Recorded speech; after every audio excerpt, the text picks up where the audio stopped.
Oi pessoal, aqui é a professora Estela novamente e dessa vez eu vim para ajudá-los com as questões 5, 6 e 7 do caderno de atividades do 8º ano, que são as questões de língua inglesa, tá? Aí a questão 5 ela já começa fazendo um comparativo entre Brasil, Estados Unidos, Austrália e Inglaterra. Na verdade, Estados Unidos, Austrália e Inglaterra para mostrar o quanto a pluralidade cultural ela existe não só aqui no Brasil, como ao redor de todo o mundo. Então ele começa falando assim, que no Brasil a gente tem a palavra biscoito, e biscoito nos Estados Unidos é cookie, na Austrália, becky, e na Inglaterra, biscuit. Ou seja, uma única palavra, 3 possibilidades diferentes ao redor do mundo, tá? Estacionamento. Nos Estados Unidos a gente chama de parking lot, na Austrália, car park, e na Inglaterra permanece car park também. Já calçada, a gente chama nos Estados Unidos de sidewalk, mas na Austrália eles chamam de footpath e na Inglaterra pavement. Já lixeira tem 3 possibilidades, vai mudar aí de acordo com o país também. Em alguns lugares dos Estados Unidos eles chamam de garbage bin ou trash can, na Austrália eles chamam de trash can, na Inglaterra rubbish bin. Já futebol, que é a febre de todo brasileiro, né? A gente tem soccer para os Estados Unidos e futebol para a Austrália e para a Inglaterra.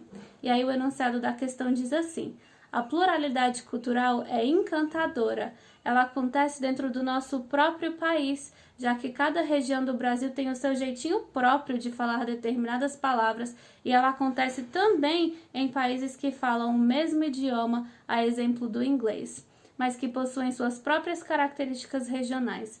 Utilizando seus conhecimentos prévios acerca de diversidade cultural e tendo o texto 2 como referência, responda. Na letra A você vai dizer, afinal, é correto bolacha ou biscoito? Justifique sua resposta. Você vai pensar aí e tentar justificar o porquê. Por que é bolacha? Por que é biscoito? Por que é os dois? Pensa aí e escreva sua resposta na letra A.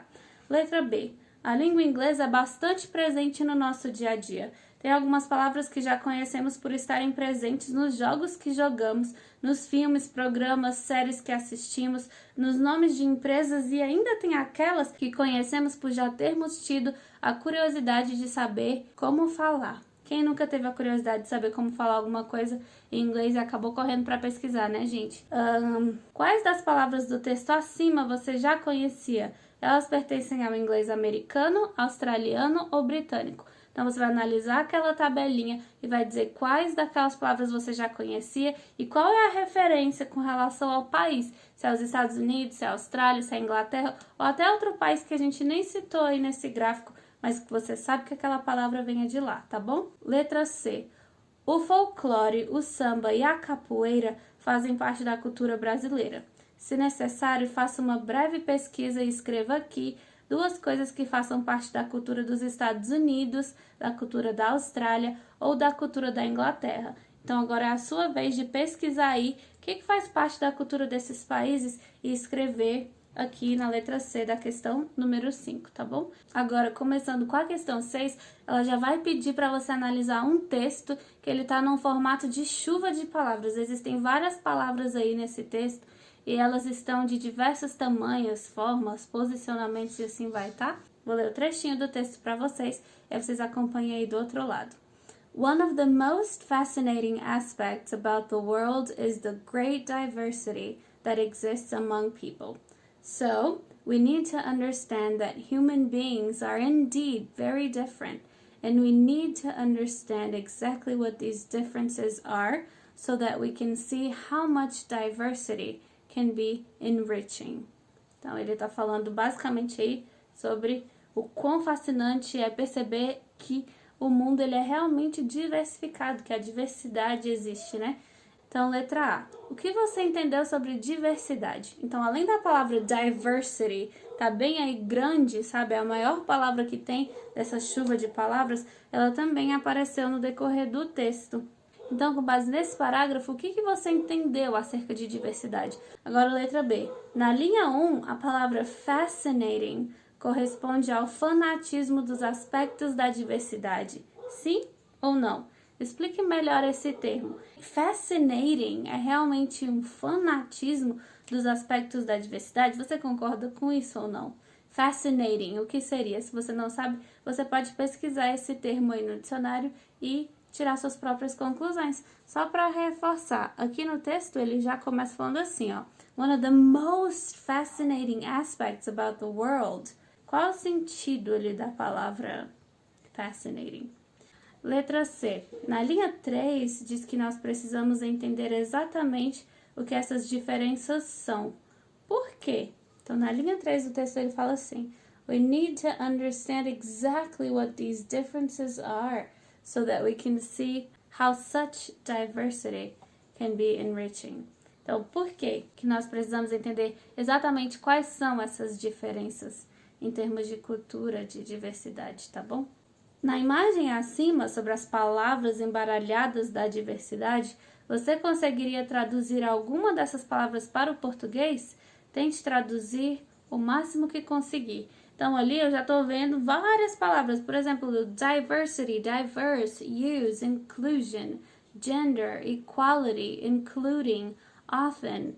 Deixa eu ver qual outra que está um pouquinho maior. English, ethnicity, different, heritage, tem um monte de palavras. Quais delas você consegue colocar para o português sem ter que pesquisar no dicionário? Tente fazer isso com o máximo de palavras que você conseguir aí, tá? Que a sua lista seja o maior possível. É um desafio isso daqui. Agora, começando direto com a questão 7, ele já fala assim: assim como em português, em inglês as palavras também podem ser formadas com o acréscimo de prefixos e sufixos que trazem um determinado significado à palavra original. Como exemplo de sufixos, encontramos acima as palavras diverse, que significa diverso, que origina diversely, diversamente, e diversity, diversidade. O sufixo -ly ajuda na formação de advérbios, demonstrando como determinada ação acontece. Descubra as outras 5 palavras, a gente quer 5 palavras, tá? Na imagem acima, que terminam com o sufixo iti ou com o sufixo t. E as 3 palavras que terminam com o sufixo -ly, dando o significado de cada uma, sem contar as palavras dadas como exemplo. Então, os exemplos não valem, tá, gente? Você vai pesquisar aí, então, você vai procurar nesse jogo de palavras logo acima do meu vídeo. That's it. É isso, gente. Espero ter ajudado vocês com essas 3 questões de inglês. Continuem assistindo vídeos, assistindo séries, jogando. Meu marido comprou um videogame recentemente e eu percebi o tanto que você consegue aprender inglês, gente, com os jogos, jogando videogame mesmo. Então, aproveite o seu momento de lazer para que você consiga aprender essa língua que hoje faz parte do nosso dia a dia. Então, que a gente consiga ir driblando e aprendendo o máximo de coisas em inglês que a gente conseguir. Até porque em inglês, gente, ele abre inúmeras portas e a gente acaba conseguindo ser bem independente quando a gente fala inglês, viu? That's it. See ya!